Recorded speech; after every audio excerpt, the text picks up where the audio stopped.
Hi, I'm Jessica Boulton from the Daily Mirror, and we're having a bit of I'm a Celebrity special today. Apologies for the late start. We had a few technical issues, so thanks for sticking with us. And I've got some exciting guests for our I'm a Celeb special. We've got David Emanuel, who is runner-up in season 13. And we've got Christopher Biggins, who was winner in season 7. No, I wasn't. I wasn't a winner. I was king. Oh, sorry, you were king. You were king. Right. Well, you won. Yeah, but... Have you still got your crown? No, the crown was stolen within 24 hours in Australia, but I still have my mace, which a friend framed for me. So I got it in the hallway, which is reminds me every day what a thrilling time we had over in Australia. Brilliant. It was fantastic. That's brilliant. And yes. David, do you have anything left from did you bring any souvenirs home from the jungle? No, because I was runner-up, so I came out late. All the people had kept all their kit and were keeping them for charity things. I think the only thing, listen, when you come out, everything stank. So I rang at the hotel. I rang down and said, "Can you take everything away?" Silly, I think I kept my hat. That's the only thing I kept. But everything was ponging badly. So I think they just took it off and burnt it, I think. You know? The smell is unbelievable. And the last thing you want to do is have the reputation of smelling out the Versace hotel. I don't know about you, Christopher. I stood in the shower, in a hot shower, because I had long hair then, for about an hour and a half. For about an hour and a half, trying to get rid of the smoke and it was dreadful. I know. I think, funny enough, before that, I had a bath, if I'm right. Then I had a shower for an hour and a half. But it was just disgusting, as was the Versace hotel, didn't you think? Well, I was only there for one night. I can't remember. By the time I got back, and I had a shower for an hour and a half, I had a bit of a snooze, then suddenly, right, you got to go downstairs to the pool because they're having a champagne reception, when I met all my other mates, who, of course, I didn't recognize hardly, because all the girls with makeup and hair was done. Everybody is in there pretty different guys. I'm going, oh, it's you. And anyway, and I felt I turned up in a cream linen suit, but I was just exhausted. And after 2 glasses of champagne, forget the wrap party, I went straight back to bed because I was flying out. You were quite right to miss the wrap party. The wrap party was one of the most frightening things I've ever been to. Because I've been with 12 people for 3 weeks and getting smaller and smaller and smaller. Suddenly, to be confronted with 1,500 people, all of whom wanted a selfie, all of whom wanted to touch me, all of whom wanted... I really was frightened. We left very, very soon and went home. It must be quite a change. It must be quite a change, a shock from being in the jungle to suddenly... everyone wants a piece of you, like you say. Oh, absolutely. It was absolutely terrifying. I mean, I can't tell you. Did you see the psychologist, the doctor, like I did, when you come out? You have to see the doctor first of all. And the psychologist lady said to me, "Now, David, I know you used to be in the public eye, but this is going to be very different." Oh my God, was it different? Yeah, I mean, everybody wanted to touch you, and I just didn't want to be touched. No, it was a very strange feeling. Yeah, and when I came back, I don't know about you, when I then get back home, I think for the first week or so, I was waking up still thinking I was in the jungle. It was very odd. It's wonderful. I love it. I go back tomorrow. Would you? I go back to Australia, yes. I wouldn't go to Wales. Well, that's our first question here from David McCool. Hello. I know you're Welsh, David. I know you're Welsh. That's why I'm wearing the Welsh colours. And I should start off by saying Prynhawn da, which is good afternoon. The thing is, it's not Wales, it's the weather. Exactly. I think that is the problem. Like, if you were asked to do it, and would you now do it if you were going to the Welsh castle? Would either? Darling, when you've been born and brought up in Wales, you're tough, honey. You can do anything. It's easy. That's true. I think that's true. I'm a Wiltshire boy, so I'd freeze to death. I'd get pneumonia and I'd die. Well, it's apparently as low as 1 degree out there. So, I mean, what do you think? How do you think they cope in the castle out there? And do you think you're going to miss anything from the show? It's going to be cold. It's going to be very drafty. It's probably going to be quite foggy some days if they're allowed out. It's going to be a real test, but at least they've got a real kit now. They've got waterproof tops and stuff, and they'll need it because that part of Wales, it's right on the coast, so the winds are going to be whipping in from the seas. So good luck to them. Good luck to them. David, is it a ruin? Yes. Yeah, unfortunately, it was a castle that was left to ruin, and there's a chap started moving in, trying to get it back to its former glory. So that they have a committee.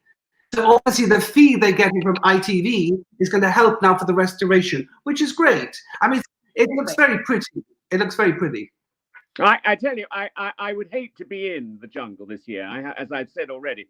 However, I think it's going to be probably one of the best I'm a Celebrity's Get Me Out of Here we've ever had, because the boys will come to the top and they will absolutely make all of us realize how awful it is. And they will do some terrible things to those poor contestants. Yeah. And I think it's going to be marvelous. I think I will be watching every single episode, screaming with laughter in my comfortable warm home in Hackney. That's the best bit of this show, is just watching those people. Yeah, you may have got a big paycheck, but you're having to eat a kangaroo's what's-its. And and I don't know how much it would take for me to fancy that. Jess would probably be sheep's testicles, darling. There's lots of sheep in Wales. Well, exactly. It's probably going to be. Can I just clear one thing up? I've heard various comments. It's Garich. Garich is the name of the castle. I've been fascinated to listen to the way all the presenters have been announcing the castle. It's Garich. Right. Great. I just tried to avoid naming the castle because I knew I was going to fail. Even though we got another question here, Emily and Jay French. Would you do it again? And what other celeb would you choose to go in there with you? Whether that's in Wales or in the jungle, would you do it again? And well, I personally wouldn't do it in Wales. And also, having done it and having won it, I wouldn't want to risk losing my crown. Well, exactly. Big risk there, yeah. But if I did do it, if I was hard up and I needed the hundreds of thousands of pounds they pay nowadays, I would go in there. And the person I'd like to take with me is Her Majesty the Queen. Oh, would you imagine? Because I think she'd be a riot. I think she'd be fantastic. I mean, she really would be fantastic. And up in lockdown in the castle, she'll have to answer the questions, won't she? Exactly. And I think she likes a good old gossip anyway. I think she'd let her hair down. I could just imagine that. You could get all the nice gossip on all the family breakup. Exactly. And you know how she really feels about everything. And also, I think, perhaps we shouldn't forget the Prince of Wales, because I think he'd be marvellous in there from Wales. Actually, he would be. I mean, he's right up his street with the sort of conservation side, isn't it? Yes, exactly. So it'd be quite good. And who would you want to go in there with, David? I was runner-up. I think I was quite pleased with that. I was shocked that I got runner-up next to Kian. I'd definitely go in again. I wouldn't be put off with that. It'll be damp though in that castle, I think, and windy. But no. Do I want to lose my second place, my runner-up? I don't know. Joan Collins would be great to take in. I dress Joan Collins. Joan Collins, yes. She's fabulous. And she'd hate it. She'd have to have somebody to do her hair and her makeup. You know what I mean? She's a great sense of humour. And she'd great sense of humour. Great. And she'd be a fascinating guest to take in. Yeah. What do you think of this year's lineup? Have you seen the people going in? I think Vernon Kay, who I think would be very good. He's a nice butch boy. I think he'll do all the tasks. Thank you very much, David. All the tasks really well. I'm worried about Victoria Derbyshire because, of course, she's been not well. So I worry about her. Beverly Callard hasn't been very well. The actress from Coronation Street.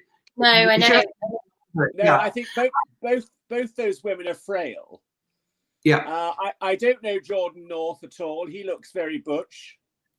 Yeah, he's Radio 1 DJ. Yeah. I think Mo Farah will be incredible. I think he'll be able to run around the castle like nobody's business.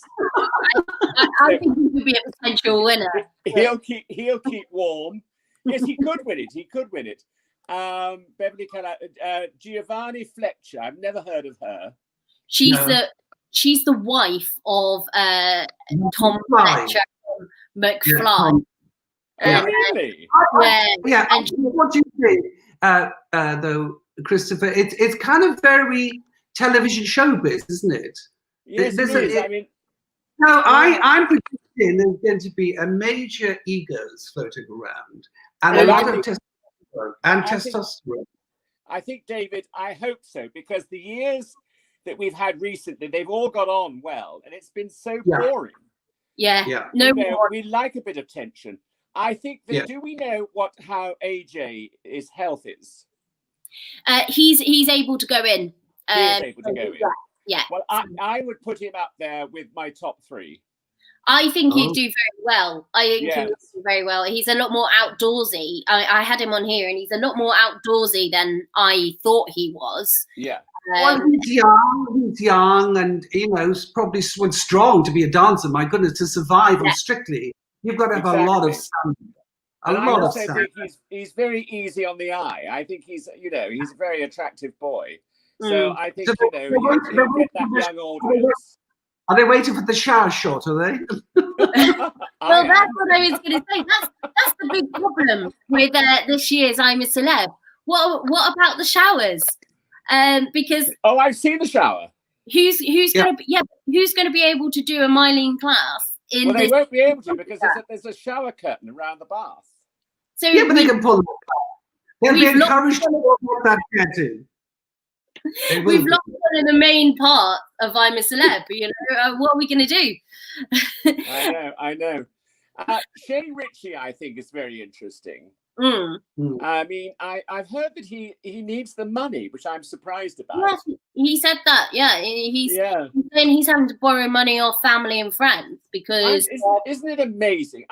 Sometimes I look at my profession, especially what we're in now, this pandemic, and I worry about people. I really do. But the last person I would worry about would be Shane, because he never seems to stop.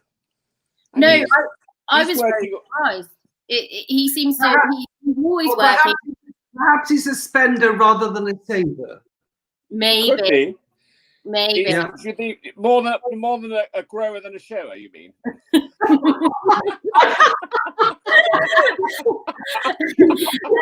back to the shower again. You see? Yeah, exactly. We've got Christine Russell here saying, "Who would you like to win this year's I'm a Celeb?" Oh, well, I've already said AJ, and in my top 3, I put Shane in my top 3, and I probably put, I don't know. Who do you think, David? Have you got any other? No, I haven't really thought of grading them. It's very early days. And of course, what is fascinating about this show, as we all know, people go in, girls go in with full makeup and within day 3, the mask comes off. There's no makeup. And there's no makeup artist, there's no hair people, no hairdressers.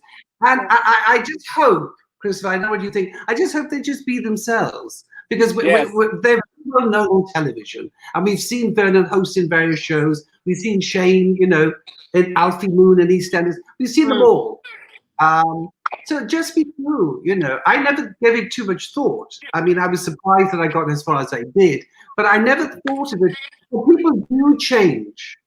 Right? Yeah. Because you're on rice and beans, you are actually virtually starving. They're not going to make you die on national television, but goodness me. You go to bed with a rumbling stomach, you wake up with a rumbling stomach, and after 3 days, I couldn't look at a bean. I said, don't give me, and I, does anybody want my beans? And it was like an avalanche of people wanted to eat my little tin of beans. I stuck to rice, that's all, you know. So it's going to be tough. In the past series, some of the people who've gone into the jungle have rung me for advice.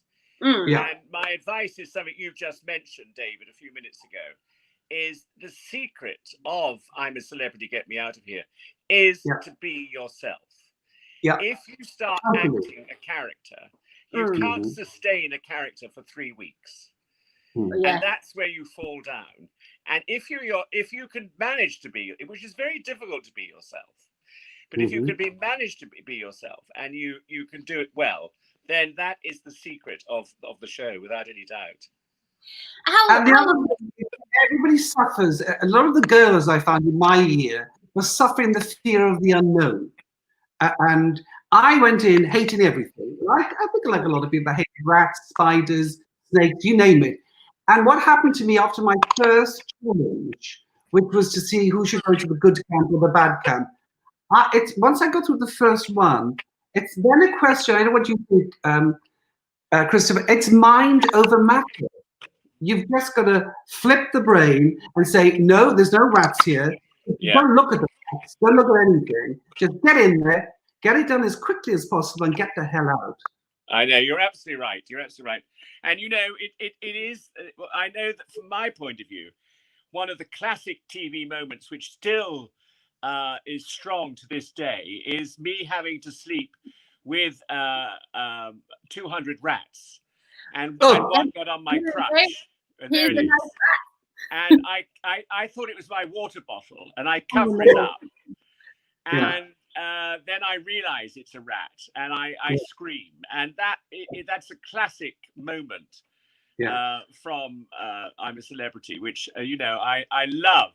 And of course, it was all for real. It wasn't acting. We were in pitch black. They had night cameras, and it was brilliant. And the two boys the following day couldn't stop laughing. And still, it showed. And it's a wonderful moment. Can I just say, my first challenge was in a clear Perspex coffin, strapped in this coffin, and I can get a bit sort of, you know, not claustrophobic. Well, yeah, claustrophobic. And then I poured 30,000 cockroaches over me. Now these cockroaches go everywhere, and they stink. Oh, that was dreadful. That picture there. And I had to get in with guts and gore and everything. But it's fascinating. You can do, it's mind over matter, but these cockroaches went everywhere, and they stunk and they peed, and I was against most EastEnders. So I thought, I have to, this is going to be highly embarrassing if I can't beat Mo. Luckily I did, and I could go to the good camp, but it's, once you get over the first hurdle, I think, then concentrate. Oh, that's me. That's the 30. I tell you the other thing, David. I didn't know whether you heard this. I slept the best I've ever slept in my life. It was phenomenal. Every night. I used to, my first night, I went to bed in the open, and I thought to myself, I wonder what will crawl across me, or what will. But after that thought, I went to sleep, and I slept the best ever. And I don't know about you, I never woke up with an erection. Did you? Was that a worry? Well, you know, I'm not going to take too much information, but no. But you know what it's like, you know, men. It's easy for the men to show their emotion, but you know, I think they were giving us bromide in the water, because I never once had a sexual thought, and I asked all the men in my group, and they all agreed. There was nothing there for 3 weeks. Was it very interesting? I don't know. But Chris, I just said, please, no emails, no telephones, no whatever. No.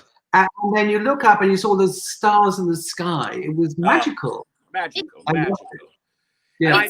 The thing they never talk about, which I know you would have been fascinated by, was the fact that when it rains, they have a sort of covering which comes out. It's a bit like a sort of huge animal, and it doesn't cover everything, but it helps, because when it didn't cover my bunk, because my bunk got soaked. Yeah, yes.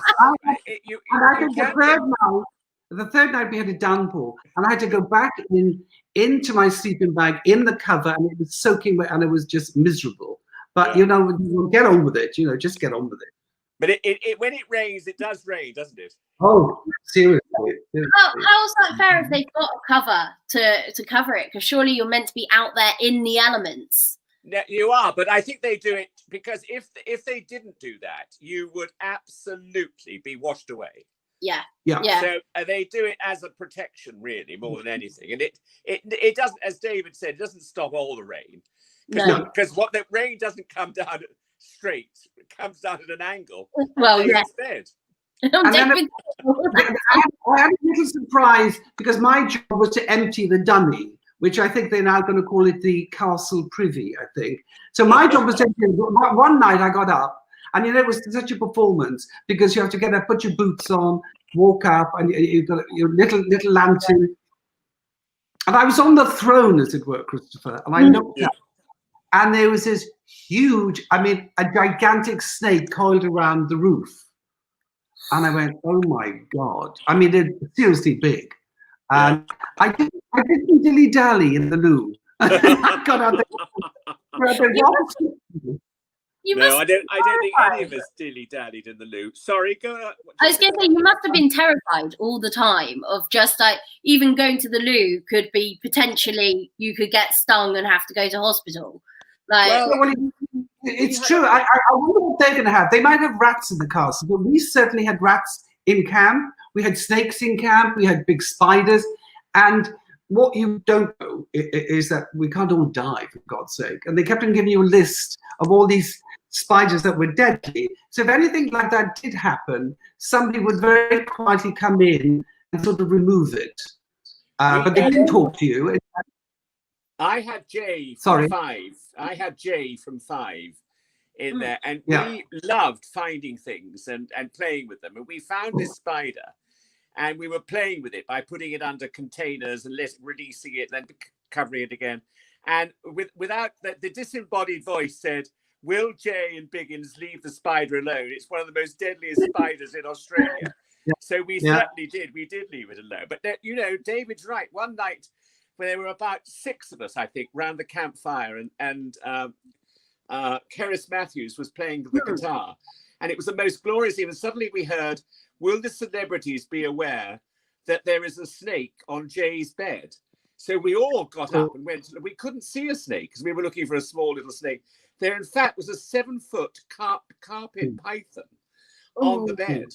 And Perhaps that was the snake that was in the dunny with me. Huge thing, huge. It gets around. It's a bit of a star. It's been on a few series. Exactly. And then a man comes in with a special snake thing to remove it, which is very exciting.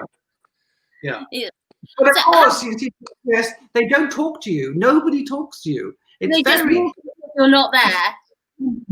And even when you get to do the challenge, you only talk briefly to Ant and Dec because the camera crew are like half a mile away shooting. So you don't see very many people. It's very strange.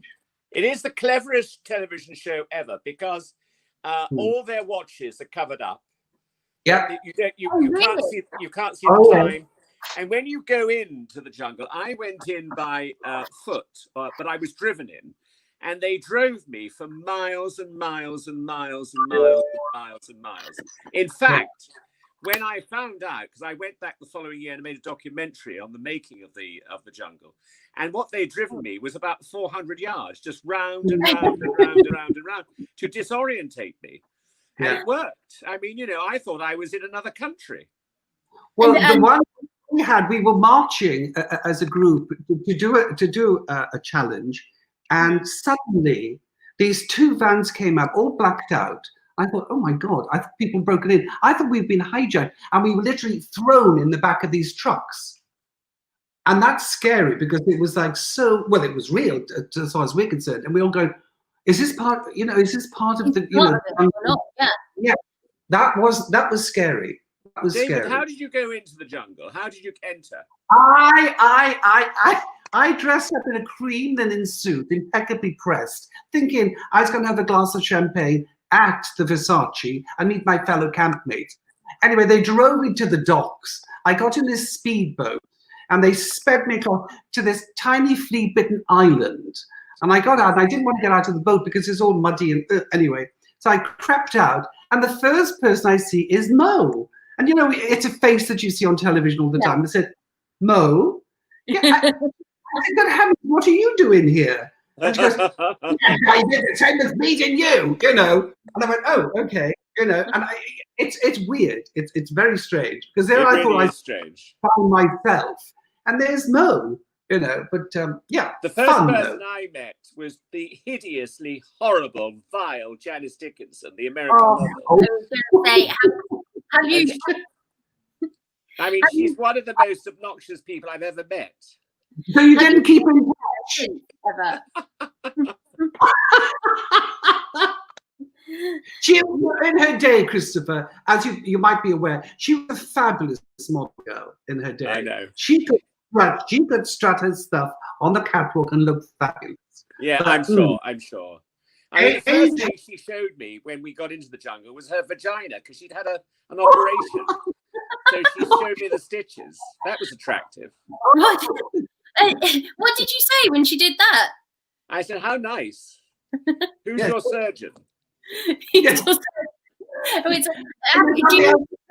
nothing else to say after that, is there? You know? I don't know what you say to that. But do you keep in touch with any of the people that you were both in camp with? I kept Matthew White, because I've done a few of his shows when he had his show on. I keep in touch with him. I love Lucy, vaguely, just emails quickly. But you know, you make all these things and promises. It is kind of extraordinary. It is probably a once-in-a-lifetime moment. And everybody says, oh, we're bonded together, we'll be together, we'll keep. Of course, everybody comes back and gets on with their life, really. You know what I mean? I mean, I bump into people like... Now, that was... Oh, yeah. But that was the most bizarre. That's Kian and I having our final dinner, which is very strange. All the campmates have gone, and they've all played. It was a lovely evening, but to sit down when you haven't eaten properly.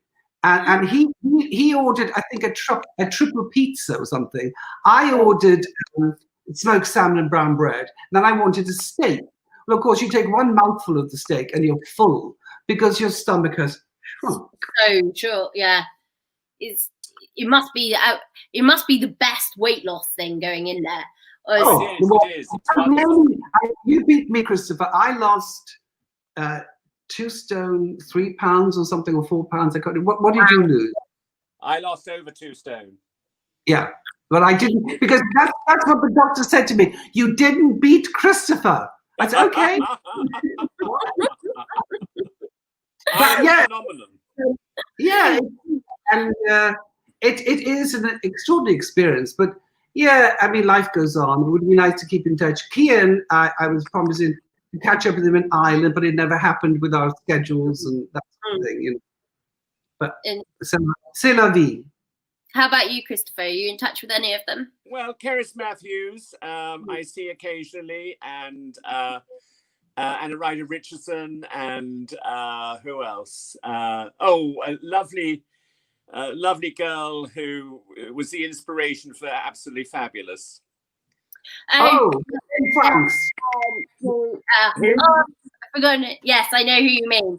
I've forgotten her name. Because I looked up the PR specialist. Yeah, that's right. She was fabulous. Yeah. I loved her. Lynn Franks. Yeah, thank you. Lynn Franks, that's right. Yeah. Lynn Franks. Thank you. Thank you. And David's right. You know, it's like all jobs. You know, you also keep in touch, and you can't. It's impossible. And you only bump into certain people. You know, it's interesting. And of course, you David, when you were down to the last 2 of you eating that dinner, did you think that you'd won, or did you think he'd won? No, did you ever enter your mind? That's interesting. That's an interesting question. It never occurred to me. But then when I came out, they said, "Well, David, you were up against this pop star who's known around the whole of Europe and the world. He has huge followers and huge fans. It never occurred to me. But I did tell you one thing, when we finally came out and they come running in to get you, the production people, and you've got to walk, across that bridge to go into the studio bit. And I said, is this real? Are we really now leaving? Because you very quickly forget. You've been in there so long, it seems like a lifetime. So when they actually come to get you out, I said, no, but is this real now? Or are we pretending? Or is this a joke? Or is it what is this? And they said, no, you're going now. I said, oh, thank goodness for that. But the one I miss, can I just tell you, the one I miss is Lucy. Lucy Partridge from Emanuel. This girl, she plays a toughie, doesn't she? I think in EastEnders, in Emmerdale. Yeah. When you're bored, and she and I used to get up very early. We were probably the first up every morning, and we created two characters really. There was Gwen. We made up this character because she's a character actor. She's a fabulous actor. She should do fun in theatre. We had Gwen from Wales who ran a fish and chip shop. See. So she was going, oh, good morning, David, how are you? And I go, well, fabulous. And then Cordelia, her sister, Cordelia was from Cheltenham. So, of course, one morning I'd wake up, well, Cordelia's on fine form. She's going shopping now in Cheltenham and she's going to have lunch with her girls. And we ran this. Every time we were bored, I said, what do you think Gwen's doing now? Oh, fed up, she said. She just cleaned the fish and chip shop and her hair's greasy. But she'll probably go home and wash it. Actually, there must have been quite a lot of time in there where you did get quite bored because of the challenges. But then what happens? The voice from God, right? The voice from God said, David, could you come to the little hut? And then they'd say, because they didn't want all these people sleeping because it was so hot in the afternoon. So they said, we want you to go in now and talk to all your fellow campmates, ask them, what do they do? How did they get into the business that they're in? So, of course, you have to do it. You're told to do it. So that kept us all kind of awake and alert, rather than just be very boring if you tuned in and all the campmates were sleeping in their bunks, So, but the worst thing about I'm a Celebrity, Get Me Out of Here is the boredom, because you only see 1 hour of our 24 hours. Yeah. And it is absolutely boring. Because you've got no books, you've got nothing. Yeah. Sorry? You've got no books, you've got nothing. You can't. Nothing to read, nothing to watch, nothing to listen to except for your fellow contestants. And, there are times when you almost lose the will to live. These characters to keep the brain ticking over. But I don't know about you, Chris, but when I came out, the ITV give you a whole stack of DVDs, CD, whatever they were, and I didn't watch any of them for about a year, and I couldn't because I lived it. I was there, and I started to watch them. So it was fascinating, I found, because when, let's say, Rebecca Adlington went off to do a challenge and she came back and you'd say, what was it? And she goes, well, there was water, we did this, and you can't imagine what they'd been through to get the stars, Of course, when you see it on television, because I think that there was something came up about water. So I put my hand up. I said, I'll do it. And everybody, as Christopher, as you know, as time goes, everybody comes away, and then Rebecca put her hand up. And I said, no, but I thought if I do the challenge quickly, I can get it over with and it's finished. Yeah. And they said, and then we'll take a vote. Is it going to be David or is it going to be Rebecca? And they all turned to be, well, Rebecca is an Olympic swimmer, David. And I said, yes, I can swim. But you're just so desperate to do the challenge, to do the trial, to get it done, really. Yeah. And also, you're desperate to do a trial to get out of the camp. Well, to get a bit of entertainment. Because you want to go into a different environment, you want to see different people, even if they don't talk to you. You want to go for a walk, you want to, do all sorts of things to get out. So the trial is glorious. Yeah, and as the people who have never been, they don't know, it's a hike to get to do the challenge. Oh, you've got Cambridge to start with, which was kind of, way up in the... Yeah. And then you've got to go over a mountain, over another mountain, and then finally go down the mountain, and you're there. And in 2 seconds, you know, Anton, right, are you ready? And okay. And then the second you finish, right back. Yeah. So you go up the mountain and up the mountain, cross the swing. So by the time you get back to camp, you're actually exhausted. Well, I was. You're not before you get covered in cockroaches. I found it that the scary bit was that, first of all, that swing bridge, because it literally would, you know, and you're trying to concentrate to get across it. And it's a hell of a drop, I might add. But it's all character building. What was your worst challenges, both of you? What were the worst ones? Well, I suppose the rats, sleeping with 200 rats was one. That's got to be. And of course, the eating sequence where, you know, you have to eat witchetty grubs and all sorts of things. And I remember when I had the kangaroo's penis, as I was looking at it, I said, well, I've had worse things in my mouth. So it's interesting, you know, a lot of the things I said, I thought, oh, that'll be cut, and they didn't cut it. So that was very interesting. There were lots of moments like that. But it was, you know, it's as David said earlier, it's the thought of the things. As long as you put your mind at risk against it, you can do anything really. It's the thought of eating a witchetty grub, which is alive. Yeah, we got. Is McCann doing one of them, which was it's and we've got one of Vicky Patterson where she had to drink the blended camel penis. Yes. Which, I mean, I couldn't even fathom doing that, but like you say, mind over matter. What does it taste like? How would you describe it? Huge cocktail of mashed up cockroaches, bats, and it was, and you have to drink it. And I thought, oh, this is quite nice. I'm thinking, drink. And then suddenly, when you finish, you're so relieved to it, and suddenly the burning. It was this huge burning in your whole body. It was a burning. It was dreadful. When I went back the following year to make the documentary on the making of I'm a Celebrity, the best person I met and the most fascinating person was the man who looks after all the animals that you eat and turn on you, and that he grows them specially, he breeds them specially, so they're as clean as a whistle. Yeah, they'd have to be. You know, cockroaches, which are dirty little things, these were absolutely spotless. You know, you could take them home to your mother and she would love them. I mean, they were extraordinary. So it's cockroaches. Sorry, what did you say?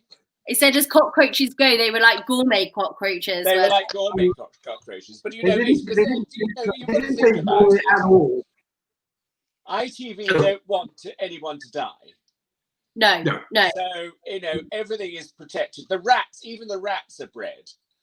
The rats aren't wild rats. They're bred specially for the show. I mean, it's fascinating to see all this. I mean, this young boy is absolutely, I'm sure he's in Wales now as we speak, with a whole collection of things, which he'll be giving them. I mean, it's one of the most extraordinarily organized and beautiful setups of any television series ever. I mean, they are extraordinary what they do. I mean, what I think is amazing is the ITV production designers in the middle of this vast jungle forest. They build these extraordinary sets, and you're thinking, how the heck do they ship them in? They make helicopter a lot of the stuff, I think, or by road. But going back to the question, my worst was the final. It was three of them. There was myself, there was Lucy and Ian, and I was the first one, and I was stuck in with snakes, and I think Lucy was with rats and spiders and whatever.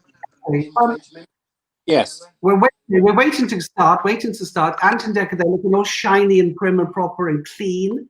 You felt like hideous.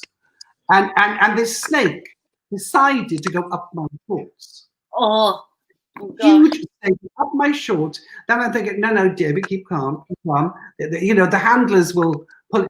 And then it went round my stomach and round my chest and then started to squeeze. And I thought, this is it. This could be my last bit on television. So I'm shouting to Anthony, hello, the snake is squeezing me. And they go, no, you're fine. I go, no, it really is squeezing me. So quickly the handlers come.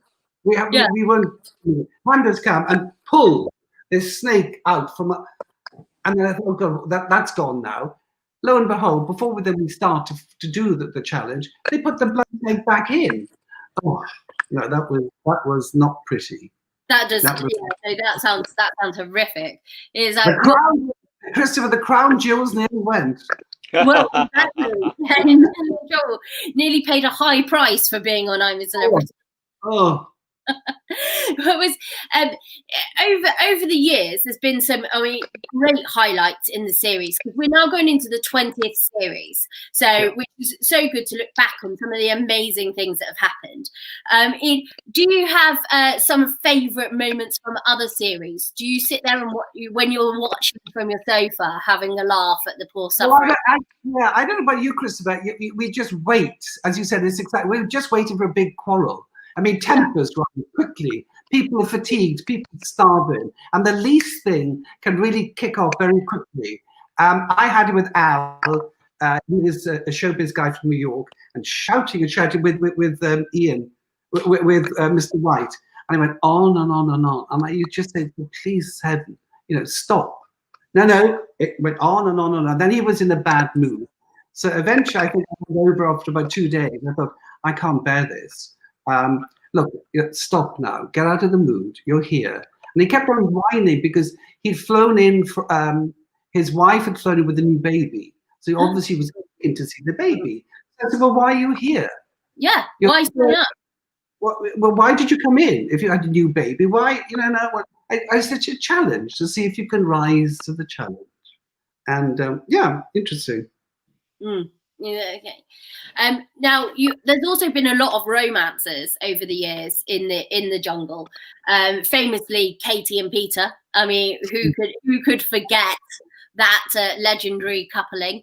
And the reality careers it spawned afterwards. And I know you had Keris and I've forgotten his name. What's his name? Mark. Yes, I had it in a second ago. You had Keris and Mark, which was obviously a big controversial thing at the time because they got together. I know, and what was so interesting was that we had no idea this was going on. Really?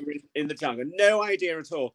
And Mark, he was down to win as far as I was concerned. He would have won the show because he was the nicest, he was the gentlest, he was the most caring, he was funny, he was bright, he was everything. But we didn't know that he was having this affair on the camera, which we didn't see, of course, with Keris. And his girlfriend arrived in Australia and saw what was going on and got on the next plane home. She didn't stay longer than an hour after what she saw. So, I mean, but we didn't know any of that. So when the first eviction, because of course, David will vouch for this, when you're in there, the last thing you want to do is to be voted out first. Absolutely. Imagine. In any of those shows. And when he was voted, we were all taken aback and shocked because we had no idea what was going on. Yeah, and you had absolutely no idea that. I mean, we were all having a field day with what was going on. Leave the audacity of it. I know. So what are they still together? No. I mean, Keris is now married to a lovely man. We haven't heard from Mark. I don't know what's happened. No. She disappeared. No, she's around. She Keris? Who? Keris? You talking about Keris? No, Mark. Mark disappeared, and he was brilliant. Yeah. And I was a lot of time for him. I loved him, and he was really nice, and it was a great shame.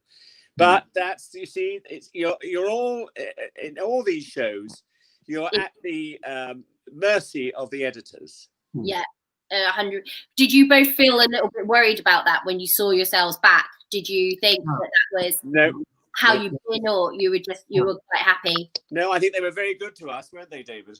I think they were, and I genuinely shocked when I came back to Windsor, for my first day out, going into town. And extraordinary, I had the military soldiers come out to the back saying, "Here, mate, you were great." And I'm going, "Oh, okay." And 6-year-olds, and it's a whole different audience, completely different.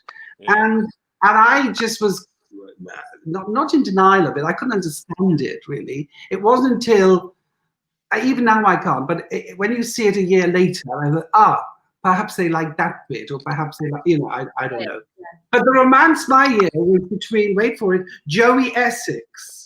Of course. And Amy. Now, Amy was a former pageant queen. Now, there was no sexual attention at all. He was always stripped off to his shorts, the body beautiful. She was more interested in doing her hair and her makeup, really, and her little pouch bag that she kept all bikini tops. She was the one that sneaked in loads of stuff. Yes, she sneaked in all a little bit of lip balm and the makeup. And I tried to tell her. I said, you're only allowed 3 pieces of underwear and 3 swimwear, whatever it was. Well, hello. I mean, the boys didn't notice, but I noticed it day 2. Hello, she's got another sarong on. She's got another bikini top. I clocked it. Well, I'm fashion, so I did notice her. The girls, of course, got it in a second, and suddenly she was always camera ready. Not that you could see the cameras, but she had the rouge and the lip gloss. The hair was zhuzh. I'm thinking, hang on.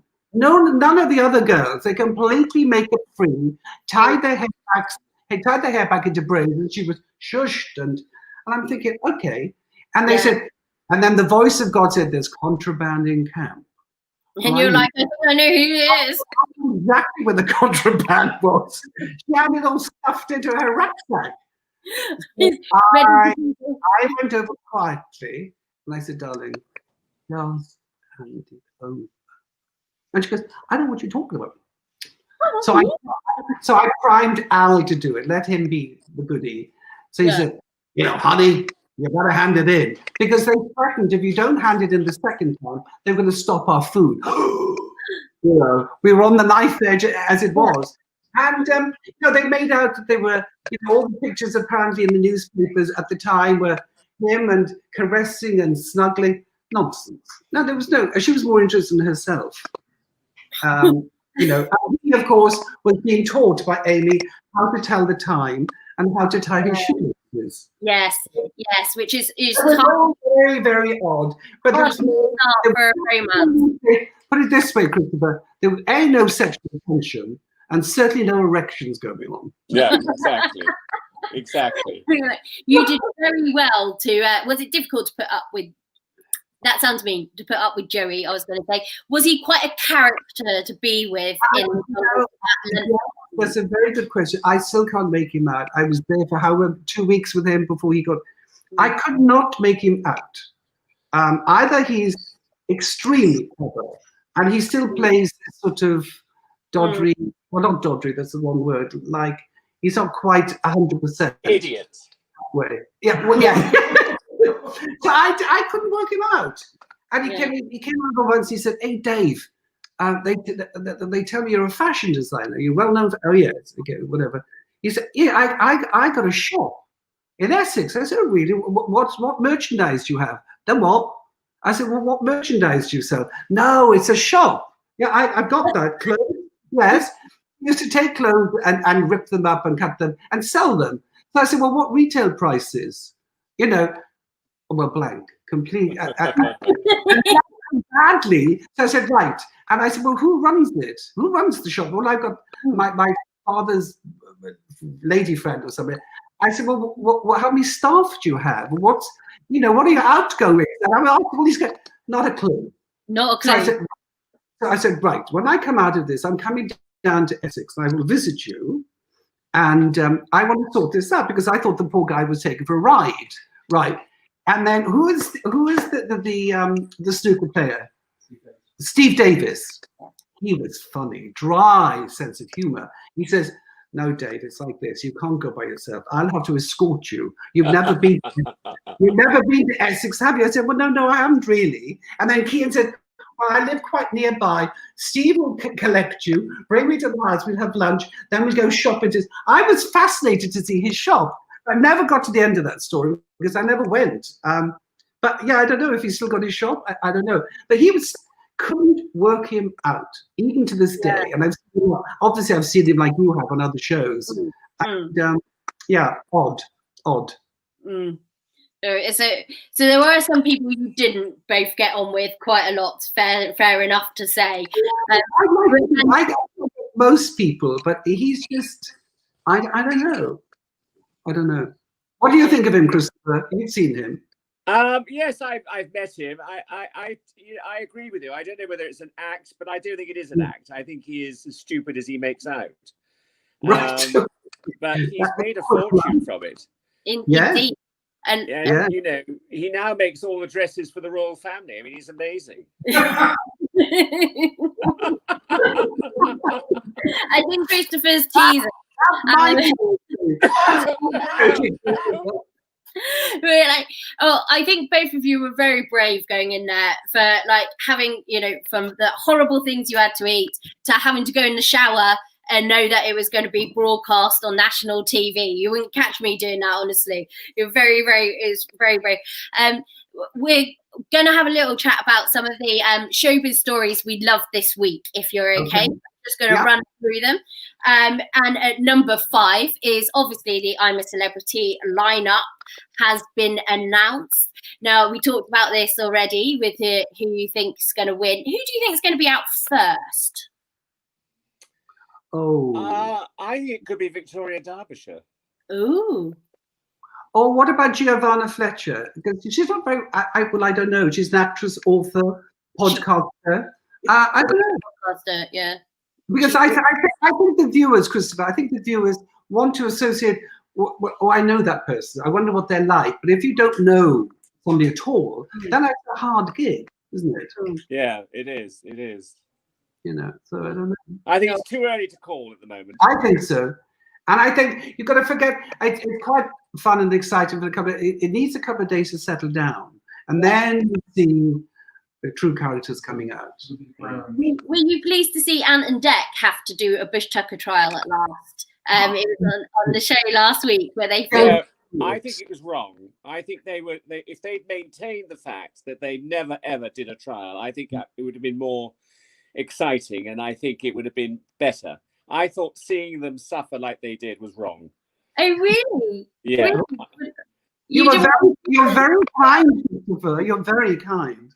Yeah. Well, I just think it's, because they make everyone go through it, there was no reason why they should have done it. No. And I think that it slightly weakened them. Yeah, and they obviously they did it in Australia when it was sunny. They didn't do it in Wales. No, they did it. It was filmed last year and shown for the very first time this year, last week. Yeah. But I mean, I thought it might sort of teach them a lesson after all their sort of smug jokes every time when you're sitting there. But it's interesting to say that you preferred they didn't do it. Yeah, because now, I don't know, it'd be very interesting when they see other people now eating and think, will they reference back to them? I don't know. I mean, I just think it's, it's a bit like never having to do the trials is the most exciting thing. Yeah. Okay. Yeah, I see what you mean. Where it's like now when they're going to be sort of laughing, they're not going to be as shocked by some things because they've done it themselves. Yes, so exactly. Have facial expressions that they do when somebody's having to chow down on a fisheye or something. Can I just say, Jess? Yeah. I admire what Chris was saying, but it's quite nice to see because they're so squeaky clean and shiny and pressed and perfumed when they arrive on set, and you feel like a slug, right? So it's quite nice to see them dirty for once. Indeed, it is. At number 4, we got Phil Collins. Now, it's been a bit of a tough week for him and his ex-wife Orianne have been a bitter love feud. She's refusing to move out of the home until he gives her half the £40 million cost of it. And during the whole court battle, she's come out with some quite bad allegations. She basically said he did not shower or brush his teeth for a year. Now his team have come out and said it's completely false, scurrilous, scandalous, not true at all, and it's part of extortion. But I just wondered, what's the worst thing you someone in a row? Have you ever had a ridiculous thing said to you and you've got really angry with somebody or said something? So are you telling me he didn't brush his teeth and shower for a year? That's what she claimed. That's what she It'd be perfect for I'm a Celebrity. Get me out of here. Yeah. Please. You're right. You see, they do say, Jess, don't they? You know, if you don't wash it after about 3 or 4 days, it's natural oil, so it should be fine. That should be fine. I'm not sure it works with your teeth. I'm pretty sure if you didn't do it for a year, they would be falling out. So I think we're taking his side on this, or what really happened. It's quite sad though, the story, all that mudslinging in public. I met him a few times, and he was quite charming, you know. So anyway, who knows? Who knows what it's sad when things end up like this. Yeah, it's and you get some nasty allegations flying around. At number three, we have talking about nasty things going on. It's Dominic West, or Wild West, as I now like to call him, out running with his wife, Catherine Fitzgerald. Comes just after the Roman holiday pictures with Lily James. Now, they originally did a quite awful photo shoot when it very first happened outside the house. Now they've gone out running and just happened to be captured by a photographer, which was obviously pure luck. And but when you look at it, she's actually running in hiking boots. So to me, I'm not really buying it. Perhaps he was running to the Welsh mountains. This is true. Maybe I am. Yeah. But it's funny though, when these split ups happen and they do get together. This is not the first time. You see it several times. You're thinking, well, I hope it's real. Who knows? I mean, Lily's a very pretty actress, so yeah, it's sad. And Dom is a very clever, brilliant actor, and he's a very nice man. I've been on holiday with him. He's terrific. I mean, listen, I don't care about people's relationships at all. As long as they love someone and someone loves them, that's fine. I get very angry when all these things come up in the press. It's just ridiculous. I think it's just because of obviously his wife, but then it's difficult because if she wants to talk, or what does she want to do? You feel sorry for everybody in this situation. Like you say, you can't help who you fall for. If that is the case, you obviously you feel sorry for his wife. You feel sorry for him. The whole thing is just a shame all round. So hopefully they get it resolved and in the best way possible, but without and in a way they were almost forced into doing a PR appearance, didn't they? Do you know what I mean? Yeah. That's the thing where you just let them have time to. So anyway, and number 2, we have thing you can't miss all this week. The Crown is coming back on Sunday. People haven't noticed. And yes, many things about the Crown that people were talking about. Gillian had to wear a fat suit to be Margaret Thatcher, it appeared. People upset about the way Olivia Colman salutes as the Queen. And of course, we're going to see Diana in her wedding dress by Emma Corrin. Now, David, you actually did consult on this, didn't you, as well? They called me in, quite right. They called me in last year sometime. It seemed like a lifetime ago. And wanting to recreate it. I said, well, good luck. It was a heck of a job, a heck of a commitment. Good luck, and very quickly. But the only thing I will say, I think they've caught the essence of Diana's gown. The silhouette is there, the detail, no, and actually, what can look quite ordinary off camera can look fabulous on camera. I think the designer and her team did a very good job. It'll be actually, don't be surprised because there's been so much press about the dress. Although it opens on Sunday, doesn't it? Yeah. You don't see the wedding gown until episode 3, and it's quite brief, really. It's quite brief. It's very dramatic, and the only thing I will say, it certainly doesn't portray the girl on that moment, on that day. It does not portray what I saw, and I was there. Yeah. Right? I've heard some other remarks saying it took 12 people, 11 people to get into the gown. Hello. Well, it took me, and Elizabeth was in the other room, my ex-wife was in the other room, making sure the bridesmaids were all, and I dressed Diana, you know, and it was very straightforward, and she was so fun and excited, you know, so it doesn't quite come across like that. No, it doesn't. You get the feeling that it's a more somber occasion from I love to see it. The thing I love about the series is you have to remember the members of the royal family, they have their public wardrobe, they have their private wardrobe. What I love seeing is we see in the big occasions, but I love those chit chats in Buckingham Palace with just the Queen and the Queen Mother and Princess Margaret, and they're wearing their ordinary clothes. And it becomes almost like a fly in the wall, doesn't it? You just see these conversations going on, if they happened at all. And, you know, when you're doing something like this, you've got to create a bit of drama. But I'll have to say, her wedding thing, very short, but it's very dramatic. And were you quite proud of the dress when you saw it on the Crown? Were you quite proud how they'd done just yours? You know, I went in and to the studios, and they had a vast wardrobe. And what was kind of epic about it, they have huge boards for each member of the royal family, for each member of cast.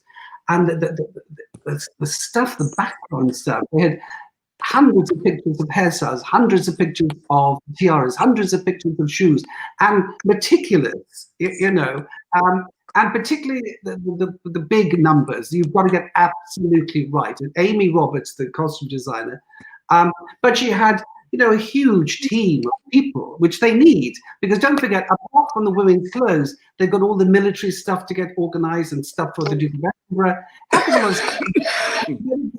You've got to get the right shoes and the right watch and huge tarts, because she did a great job. And I just mentioned you are actually doing a talk for the V&A with Amy Roberts, the costume. That's right, yeah. I mean, so I wasn't there on the day of the shoot.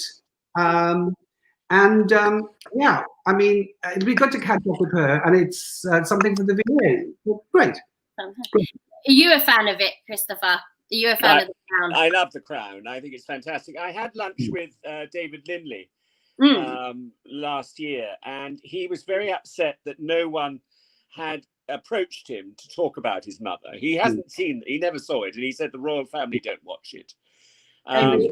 But he said, if only they'd come to me, I could tell them that when she smoked his mother, Princess Margaret, she always used a cigarette holder. And of course, in some of the scenes, she didn't. She just smoked a cigarette, which was so wrong. And he said that would have been simply, I could have advised them on that. But I think the royal family have kept it. You know, I love it. I think it's wonderful. I'm not so sure whether they should be making a TV series about people who are still living. That's the only problem. That's the and because we're catching up now. It's now getting to those years that aren't very long ago, and you know, obviously not this series, but next series, which they are going to be doing. It obviously covers the tragic, you know, death of Diana, which is going to be very hard, I would have thought, on the family to see something like that. I mean, I know it's been done before in films, but going back to Princess Margaret, she was incredibly grand. The first time I met her, she insisted on coming as the mother to Sarah Armstrong-Jones, who of course was the head bridesmaid for Diana. And she arrived, as Christopher said, cigarette holder and the flowing cape, and very grand, and subsequently met in several social occasions, mostly after the ballet, because she was a big ballet. And she was a lot of fun. She liked a good party, you know. So I've been in several instances, and of course, as you know, protocol says you can't leave until a member of the family leave. Well, you know, I was holding down a full-time job as a designer and whatever. We went to the ballet, went on to the party, and it must have been about 2 o'clock. And I'm thinking, I'm exhausted now. I need some sleep because I had a full schedule the next day. And as I was kind of trying to slash out quietly out through this friend's front door, HR called me. She goes, "You're not going, are you?" I go, no, I'm just getting some hair. Something. Because she could pull rank when she wanted. When she wanted to. It must be very strange for both of you, because you know them in real life, but it must be That's why I love about Helena Bonham Carter. Helena was a client, but she does Princess Margaret so well. I think she's brilliant. Absolutely brilliant. I think Helena is divine, but I take the point when you saw smoke, you go, no, I never saw smoke like that, So they got that bit wrong. Yeah. You're from them that. Well, at number 1 in our little countdown, we've got Strictly, which is having a little bit of a bad week. Obviously, Katya and Nicola are now out after Katya tested positive, although she's asymptomatic, which is a real shame because this weekend we were actually going to see them do a proper ballroom hold, which I think would have been quite a big deal because we haven't seen that so far. They've been dancing sort of side by side in a loose hold. So they're out of the competition, which is a real shame.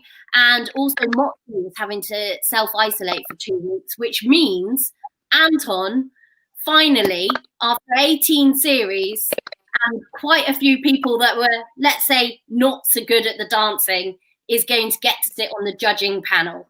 So, I mean, what do you think about that? Do you think it's about time? I think it's great. I mean, the guy's a professional dancer, perfect person to be a judge because he knows the technique. He's done it, for many, many years. I have to confess, though, have never asked to do it. I'd love to have it. It's too late now. But this is the first year I used to watch it religiously. I scanned all the people coming in. I said, I don't know anybody. And I think it's more fun if you happen to know somebody in it.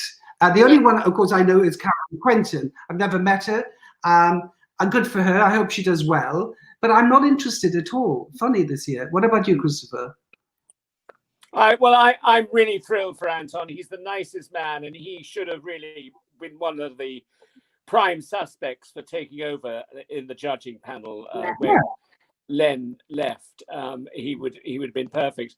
I think it's terrible that they've had to axe the 2 girls, and I don't know why they won't. It's apparent they won't let them back like in 2 weeks' time, which I think is very wrong because we are in a pandemic, we are in strange circumstances, and this girl, they said, well, she's now not a beginner; she now knows how to dance. Well, that doesn't matter. I think it's very wrong of the producers not to bring them back at some particular point. She's not able to even dance in the Christmas special, which I think is really wrong. I mean, I think she's made, and she's so good. And I think the same-sex dance team has been really brilliant and wonderful. Yeah. And I think it's unfortunate the producers, I think, in this particular instance, have got it wrong. Yeah, I think it is unfortunate because it was going to be a big week this week because we were going to see them do a sort of a more romantic, closer American smooth where they are doing the ballroom hold, and I think that I was really looking forward to seeing that, and now we don't get to, which seems a shame because after all the excitement about the same-sex couple, yes, and so I mean, I hope they both get. Jess, I'm confused because I saw a brief bit of the beginning and they stressed Tess and Claudia. Okay, they've been tested a few times. They're in this bubble. So how did this happen? Well, she was going. That's the.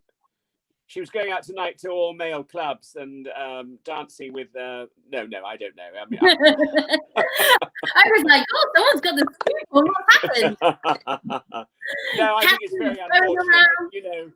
It's not to be joked about or talked about lightly. I apologise for that, but I mean, it's awful. And the fact that both of them, are out of the show for whatever. I mean the judge. And the girl is just awful in these times. I mean, I think they knew that it was going to be a difficult scenario, but I mean, it's just very unfortunate, the whole thing. It is very unfortunate. Which makes you think they're going to be hyper careful when they go into Wales, into the jungle. They're going to be very careful.